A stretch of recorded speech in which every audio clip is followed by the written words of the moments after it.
Hi, welcome. Welcome to our session on virtual care and population health. My name is Ed Marx. I serve as the Chief Digital Officer for HCI Group, a Tech Mahindra company, and just excited again to be with you and to really talk to one of the most interesting people that I know and have had the pleasure to serve with. Dr. Dave Chokshi is the Chief Population Health Officer of New York City Health and Hospitals. New York City Health and Hospitals is the second largest public health system in the world, certainly the largest in the United States. And Dr. Chokshi, I won't say too much because I want to allow him to introduce himself, but when we served together, he was instrumental in our success as an organization to deploy sort of some foundational things related to digital transformation and virtual, set up the case for virtual care. So with that, I want to introduce Dr. Chokshi to our video webinar and let him introduce himself further, and we'll get into some questions. Dave, welcome.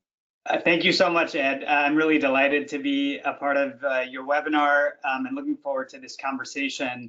By way of introduction, I'll just say I'm a primary care doctor, trained as an internist, and my experience prior to my time at H&H spanned the public, private, and nonprofit sectors, including work at the local, state, and federal levels in government.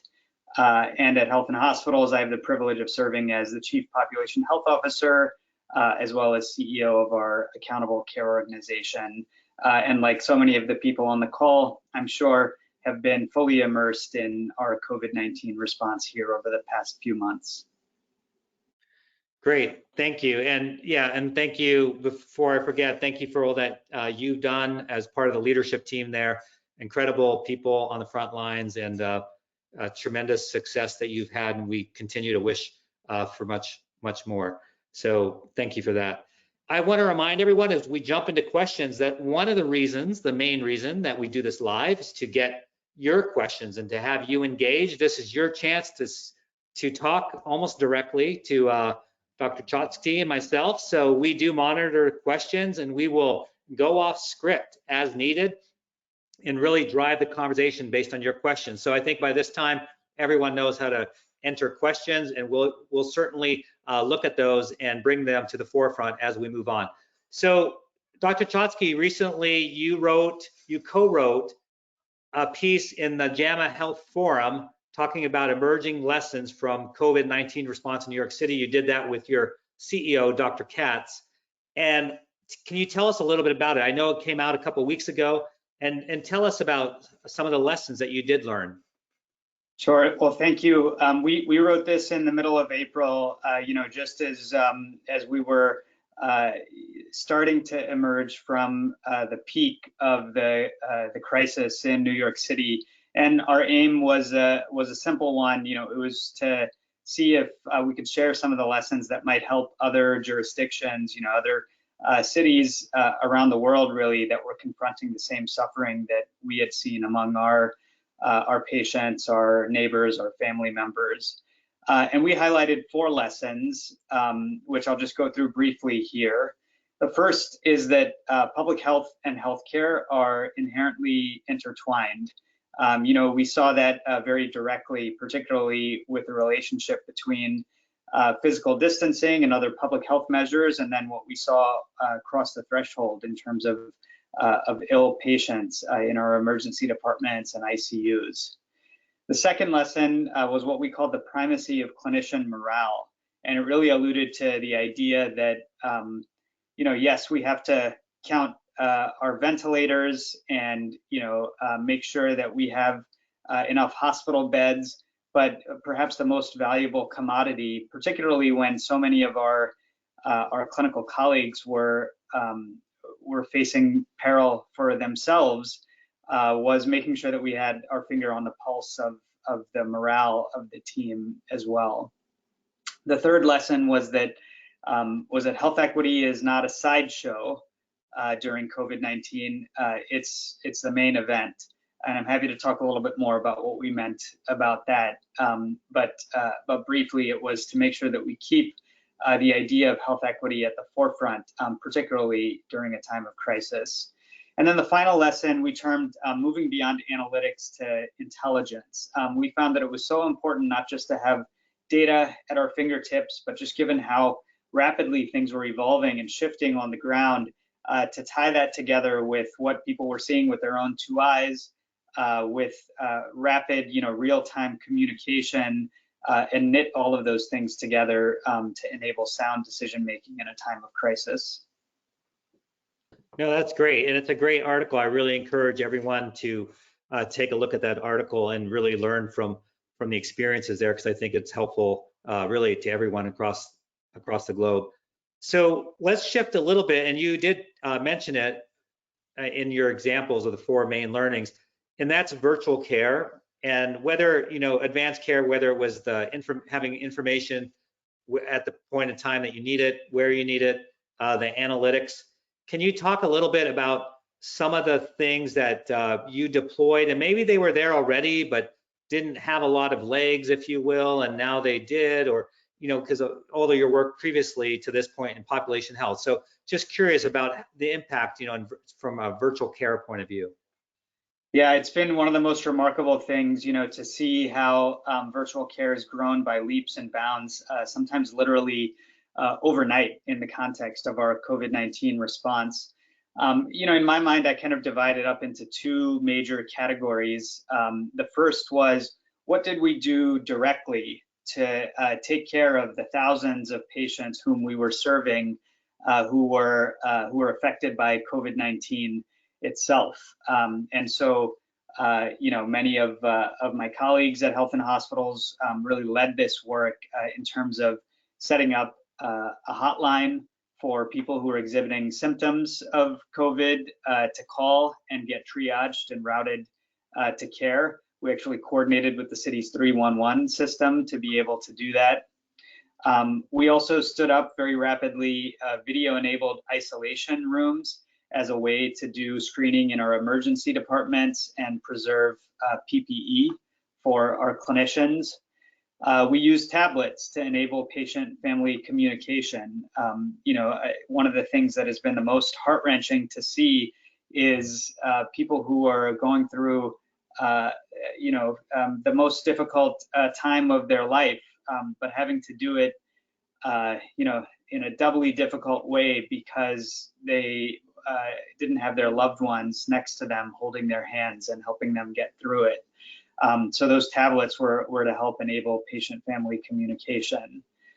Similarly, we had video-enabled palliative care, where we connected over 100 out-of-state volunteers with some of our most, our sickest patients, and then text-based post-discharge monitoring as well, because there was so much uncertainty about whether, it is safe to discharge some patients. So we wanted to keep a closer eye on them. So those were all sort of in the category of what we did directly for COVID-19, but, to build the population health lens into it, we took care of thousands of patients with COVID-19, but we serve over 1 million patients across New York City.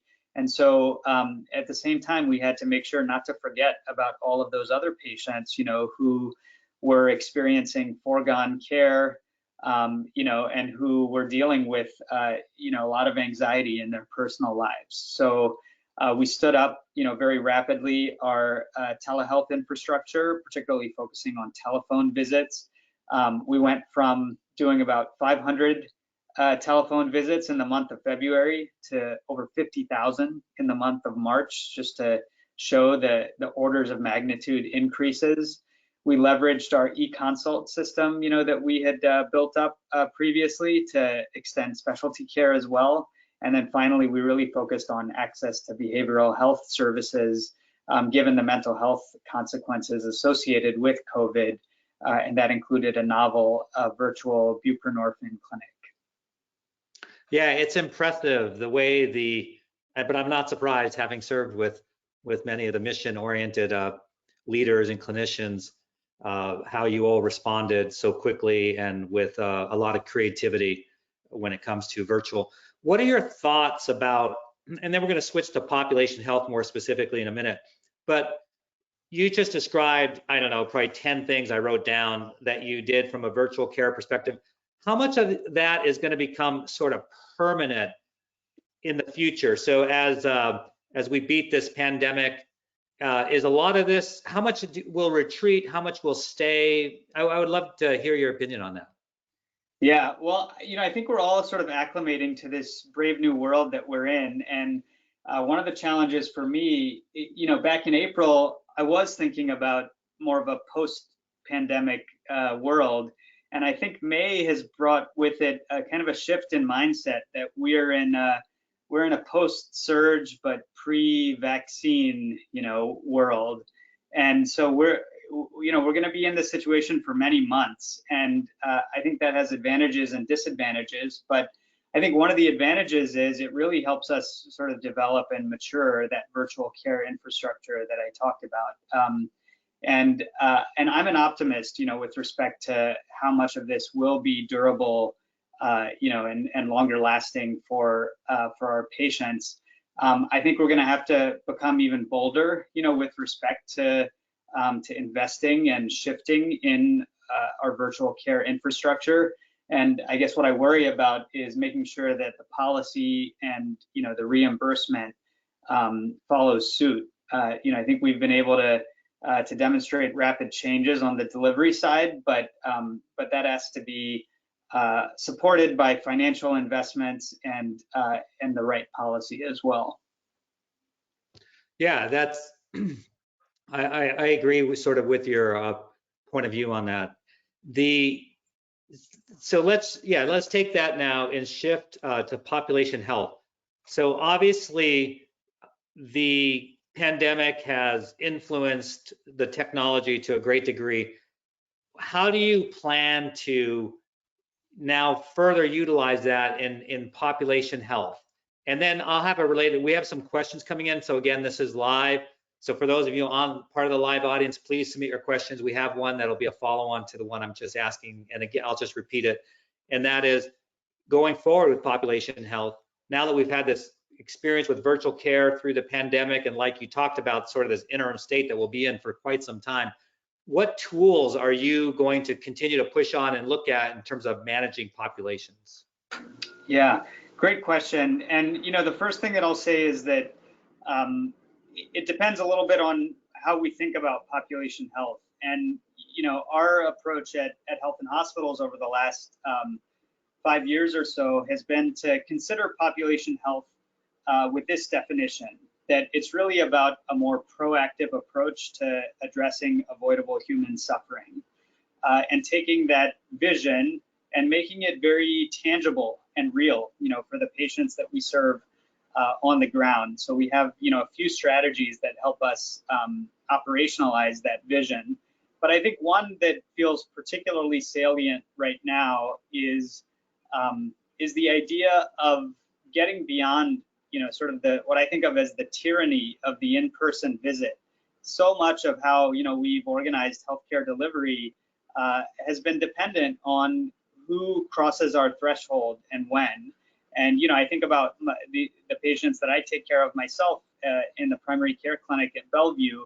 And too often, people have other things going on in their lives that make it challenging to carve out the time to seek care on our terms rather than on terms that make more sense to fit into their busy lives with childcare and work obligations. We take care of a lot of patients who are living in a cash economy as restaurant workers or taxi drivers. And so coming to see me in the clinic may be 3 or 4 hours out of their day, which is wages that they've lost, And so I think we have to double down on some of what we had started before the pandemic to use text messaging and telephonic visits to give patients back what is their most valuable commodity, time. And to figure out how we can, again, get beyond that tyranny of the in-person visit to think about all of the tools that we should have at our disposal to take care of patients in a more blended way. Yeah, that makes a lot of sense. So with this follow-on question, what is your perspective on the health system's co-responsibility to manage health, starting with what happens in the home, right? Because you can only do so much. And you touched on it in the very beginning. You're talking about, health equity and social equity. But we all know that it's more than just the medicine as we traditionally think of it. So how do you view that, and what are you doing to sort of compensate for that? Yeah, well, again, I'll share just a little bit of my lens into this from taking care of my own patients. One of the most interesting things as I've shifted completely over to televisits myself has been how much more I actually speak with my patients' family members, in part, I think because of the anxiety related to the pandemic, but also because I'm calling them and they're surrounded by their loved ones who also have questions, which are often very relevant, for my patients' care as well. I've also done home visits as a physician, and it's been heartening to see that there are some of the same benefits through telehealth that one gets with home visits. It's sort of a more natural way to talk about the context in which someone is living. You can talk about cooking and grocery shopping and exercising at home, all of those things. And so I do think that even though we are losing some of the human, touch through this move to virtual care, there are some counterbalancing benefits to doing that as well. And I think those should be seen as a window into, again, how we should have organized care in the first place, to consider that what produces health are all of those other social factors. So addressing food insecurity, addressing income and employment, for many of our patients. And I think increasingly we have to start thinking about access to the internet as a really fundamental need in that context as well.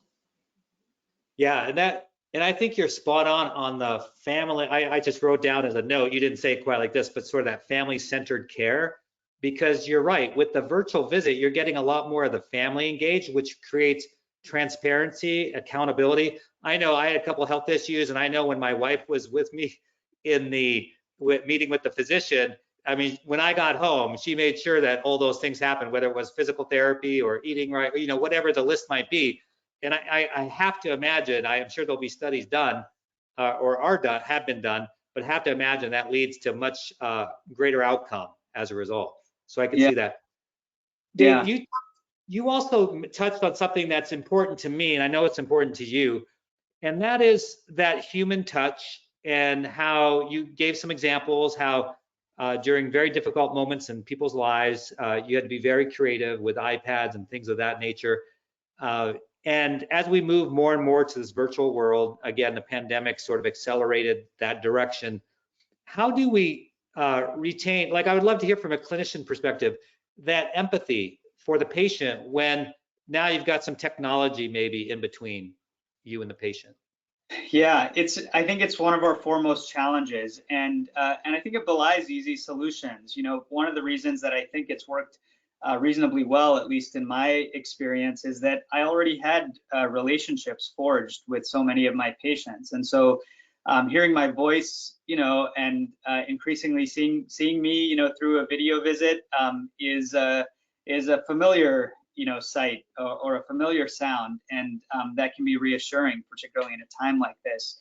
But it does take time to build those relationships, and so I worry about virtual care for the initial interactions that that people have with their clinician. I think that's something that we're going to have to think really hard about, is how do we conceptualize trust in this new virtual care environment, and particularly at the inception of that type of relationship building. So I think if we name it, that's the first step.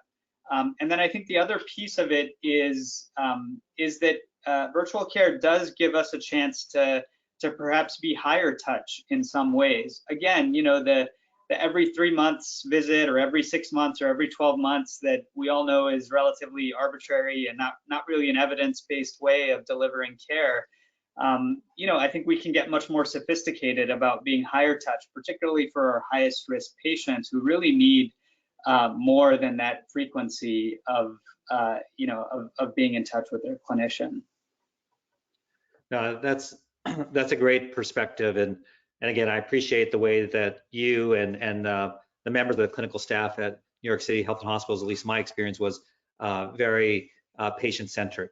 So let's keep on with population health. And one final reminder in our last 10 minutes or so, if you have any questions, please continue to ask those questions, and we're trying to get through them as quickly as possible. So feel free to ask questions. So thinking about population health, so I was looking at the audience list earlier, about 70% are C-suite, and of the 70% that are listening, I would say another 70% are population health leaders like yourself and chief medical officers.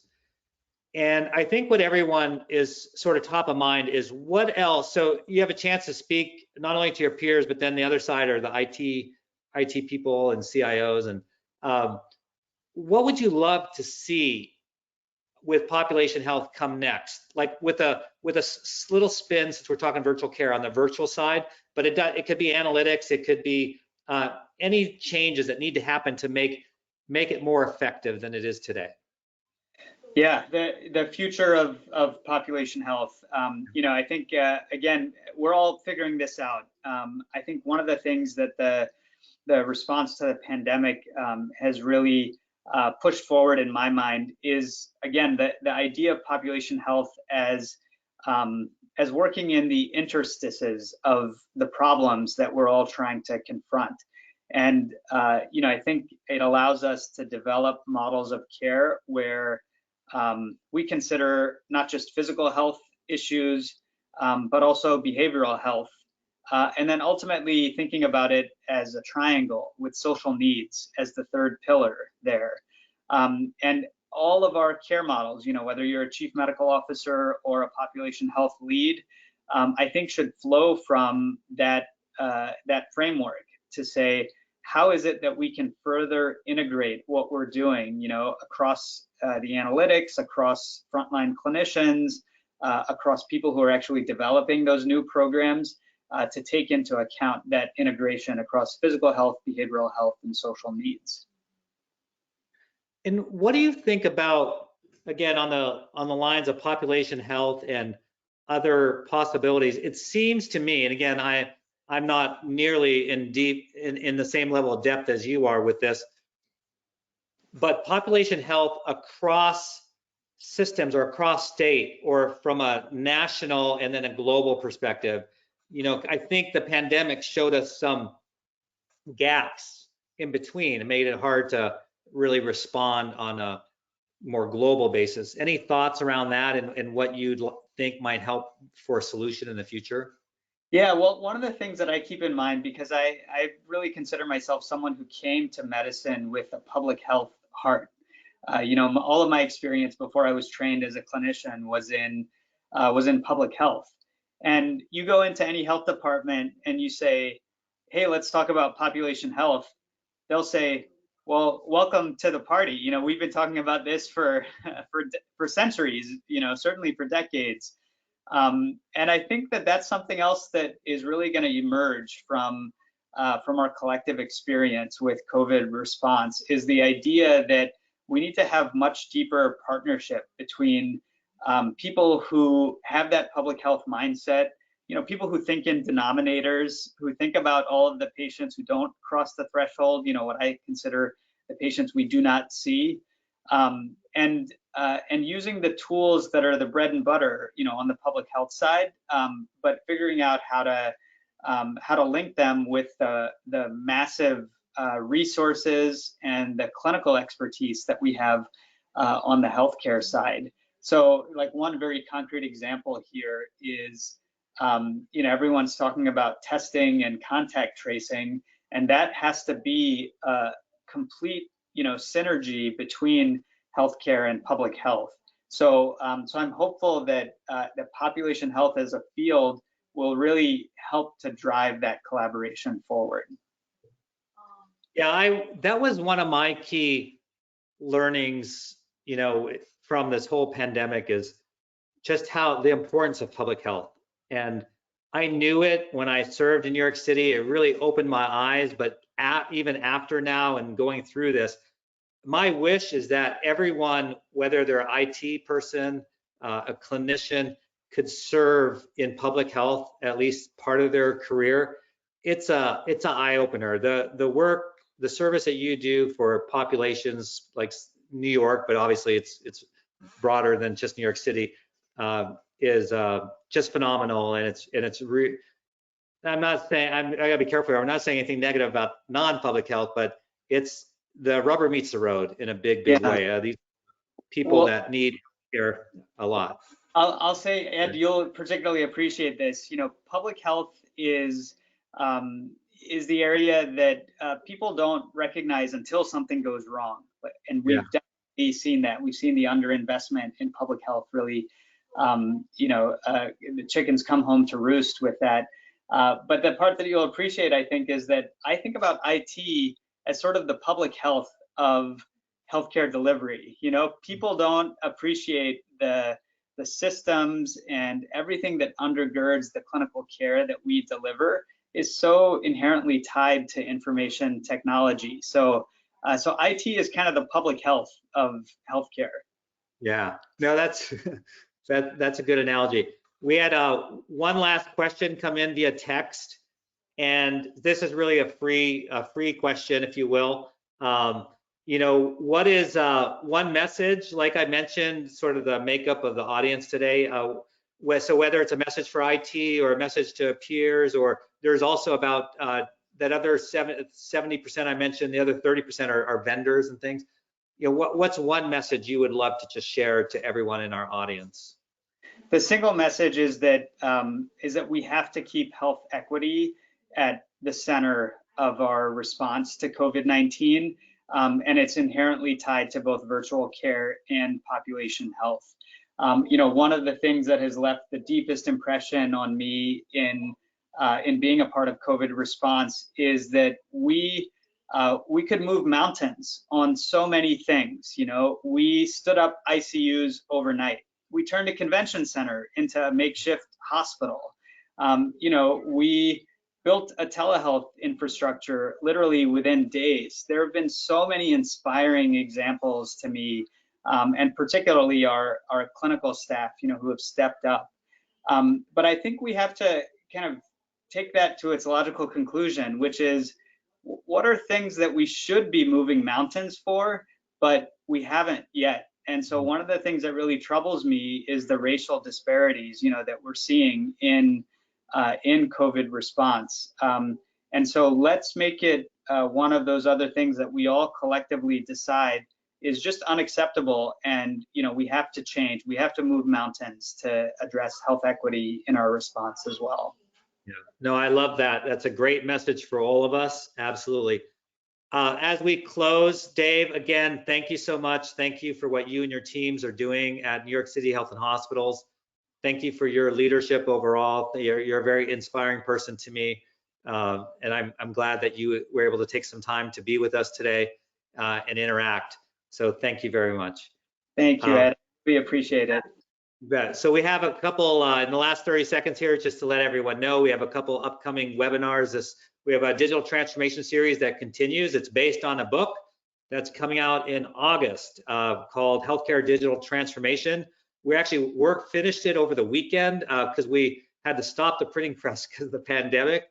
And so we addressed the pandemic in that book as well. The foreword is by Dr. Toby Cosgrove, who was our guest last week.